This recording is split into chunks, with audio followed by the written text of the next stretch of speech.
Shortly, Air Florida Flight 90 was a scheduled passenger flight from Washington, D.C.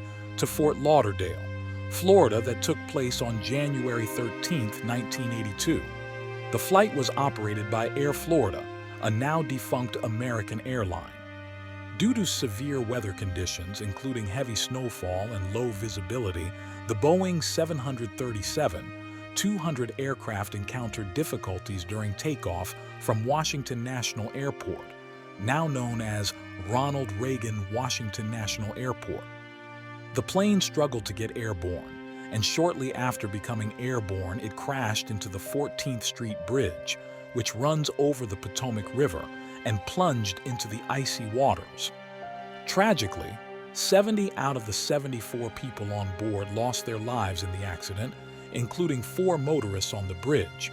Only 5 passengers and 1 crew member survived, and they were rescued by brave bystanders and emergency responders who braved the frigid conditions to pull them out of the water. 1. The aircraft. The aircraft was a Boeing 737-222, registered as N62AF. It was manufactured in 1969 and was previously flown by United Airlines under the registration N9050U. In 1980, it was sold to Air Florida. The Boeing 737-222 was powered by 2 Pratt & Amp Whitney JT 8D9A turbofan engines. These engines are known for their reliability and have been used on various aircraft models throughout the years. Before the crash occurred, the aircraft had flown for over 27,000 hours. The number of hours an aircraft has flown is an important factor in determining its maintenance and inspection requirements. 2. Cockpit crew. Captain Larry M. Wheaton, aged 34, was hired by Air Florida in October 1978 as a first officer and was promoted to captain in August 1980. He had approximately 8,300 total flight hours, with 2,322 hours of commercial jet experience, all logged at Air Florida. He had logged 1,752 hours on the Boeing 737, the accident aircraft type, with 1,100 of those hours as captain. Wheaton was described as a quiet person with good operational skills and knowledge. While he had faced some performance issues in past line and proficiency checks, he passed subsequent retests. First Officer Roger A. Pettit, age 31, was hired by Air Florida in October 1980 as a first officer on the Boeing 737. At the time of the accident, he had approximately 3,353 flight hours, 992 of which were with Air Florida, all on the 737. Prior to joining Air Florida, Pettit had been a fighter pilot in the U.S. Air Force from October 1977 to October 1980. He had accumulated 669 hours as a flight examiner, instructor pilot, and ground instructor in an F-15 fighter unit. Pettit was described as a witty, bright, and outgoing individual with excellent piloting skills. He was known for remaining sharp and speaking up if he noticed something wrong during flight operations. During commercial airline operations, the roles of primary pilot, pilot flying, PF, and secondary pilot, pilot not flying, PNF, are alternated between the captain and first officer. The first officer, in this case, was the PF at the time of the Air Florida Flight 90 accident. 3. Background. On Wednesday, January 13, 1982, Washington National Airport, DCA, was closed due to heavy snowfall, which resulted in 6.5 inches, 16.5 centimeters, of snow. The airport reopened at noon, but the conditions were still considered marginal as the snowfall had begun to diminish. The scheduled flight for Air Florida Flight 90 was from DCA to Fort Lauderdale Hollywood International Airport with an intermediate stop at Tampa International Airport. However, the departure was delayed by approximately 1 hour and 45 minutes due to the temporary closure of Washington National Airport. During this time, the snowfall continued, and the air temperature was recorded to be 24 degrees Fahrenheit, 4 degrees C, at the airport. The de-icing procedures on the Boeing 737 were performed by American Airlines, as per the ground service agreement with Air Florida. However, the American Airlines employees failed to comply with certain rules specified in the agreement. The covers for the pitot tubes, static ports, and engine inlets were not used during the de-icing process. Additionally, the dicing mixture used was found to be inaccurate. The dicing vehicle, which was shared by 2 different operators, dispensed different mixture percentages for the left and right sides of the aircraft. Testing of the de-icing truck revealed that the actual mixture used differed substantially from the selected mixture, with an 18% actual mixture compared to the 30% selected. The inaccurate mixture was a result of using a non-modified commercially available nozzle instead of the specially modified and calibrated nozzle. As a result, the operator had no means of determining if the proportioning valves were operating correctly due to the absence of a mix monitor on the nozzle. The aircraft initially had trouble leaving the gate due to the lack of traction on the ice. The crew attempted a power back, using reverse thrust to back away from the gate, but were unsuccessful. Boeing operations bulletins had warned against using reverse thrust in those conditions. Eventually, a properly equipped tug ground unit with snow chains was used to push the aircraft back from the gate.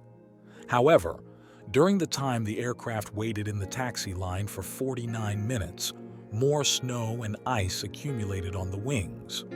Despite the freezing temperature and heavy snowfall, the crew did not activate the engine anti-ice system, which uses engine heat to prevent freezing of sensors for accurate readings.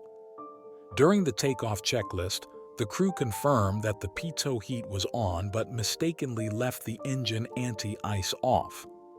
The incorrect engine power setting, caused by false readings from the engine pressure ratio, EPR, thrust indicators combined with the icing conditions, affected the aircraft's performance. The actual power output corresponded to an EPR of only 1.70 instead of the correct setting of 2.04. The pilot's decision to closely maneuver behind a DC-9 ahead of them before takeoff, believing it would melt the snow and ice on their wings, was against flight manual recommendations for an icing situation. This action actually contributed to icing on the 737 as the slush mixture froze on the wing's leading edges and engine inlet nose cone. During the takeoff roll, the first officer noted that the instrument panel readings did not seem to reflect reality and expressed concerns to the captain. However, the captain dismissed these concerns and proceeded with the takeoff. Investigators found that there was still enough runway available for the captain to have aborted the takeoff. Prior to takeoff, the plane faced difficulties leaving the gate due to icy conditions. The crew attempted to use reverse thrust to back away from the gate, which was against Boeing's warnings. Eventually, a properly equipped tug was used to push the aircraft back. The aircraft waited in a taxi line for 49 minutes before reaching the takeoff runway, during which more snow and ice accumulated on the wings. Despite the freezing temperatures and snowfall, the crew did not activate the engine anti-ice system, which resulted in false readings on the engine pressure ratio, EPR, thrust indicators. The pilots decided to maneuver closely behind a DC-9 aircraft.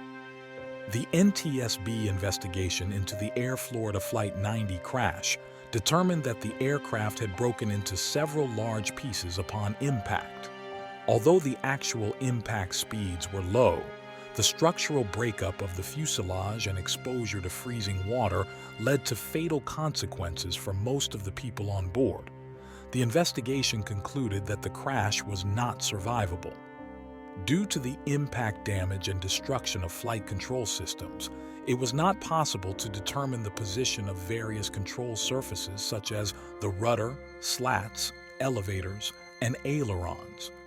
The NTSB determined that the probable cause of the crash included the flight crew's failure to enforce a sterile cockpit during the final pre-flight checklist procedure. The engine's anti-ice heaters were not engaged during ground operation and takeoff, and the decision to take off with snow ice on the aircraft's surfaces was deemed erroneous. Additionally, the captain's failure to reject the takeoff despite anomalous engine instrument readings was cited as an error. Contributing factors identified by the NTSB included the prolonged delay on the ground between dicing and receiving air traffic control takeoff clearance, during which the aircraft was exposed to continual precipitation. The known pitch-up characteristics of the Boeing 737 aircraft when the leading edge is contaminated with snow or ice, as well as the limited experience of the flight crew in winter operations with jet transport aircraft, were also identified as contributing factors to the accident. The Airbus A300 is a significant aircraft in aviation history, as it was the first ever commercial aircraft produced by Airbus. Developed and manufactured from 1971 to 2007, it is also the world's first twin-engine, wide-body airliner with a double-aisle configuration. The idea for the A300 came about in September 1967 when aircraft manufacturers in the UK, France, and West Germany signed a memorandum of understanding to collaborate on a large airliner project. However, the British eventually withdrew from the project, and on May 29, 1969, West Germany and France reached a firm agreement. To develop and produce the aircraft, Airbus Industrie, a pan-European collaborative aerospace manufacturer, was established on December 18, 1970. The A300 prototype made its maiden flight on October 28, 1972. It had the distinction of being the first twin-engine wide-body airliner, capable of seating 247 passengers in two classes.